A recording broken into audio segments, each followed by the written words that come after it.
এক দরিদ্র ছেলে ছিল, নাম রাফি। আর নিজের পড়াশোনার খুব ইচ্ছা ছিল, কিন্তু বই কেনার মতো টাকা ছিল না।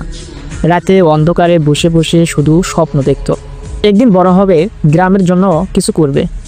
একদিন গ্রামের এক বৃদ্ধ লোক দেখলো রাফি অন্ধকারে বসে খাতায় কিছু লিখছে। সে জিজ্ঞেস করলো, অন্ধকারে বসে কি লিখছো কেন? রাফি হেসে বলল, চোখ ব্যথা পায়, তবুও আমি থামি না। একদিন আমি আলো হব, সবাইকে আলো দেব। বৃদ্ধ লোকের মন নরম হয়ে গেল।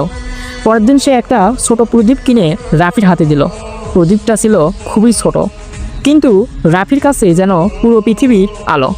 সে আলো রাফি পড়াশোনা শুরু করলো।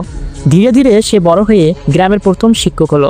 আজ গ্রামের প্রতিটি বাড়িতে বই আছে, আলো আছে, সবাই তাকে মনে রাখে, কারণ একটি ছোট প্রদীপই অনেকগুলো হৃদয়ের আলো জ্বালাতে পারে।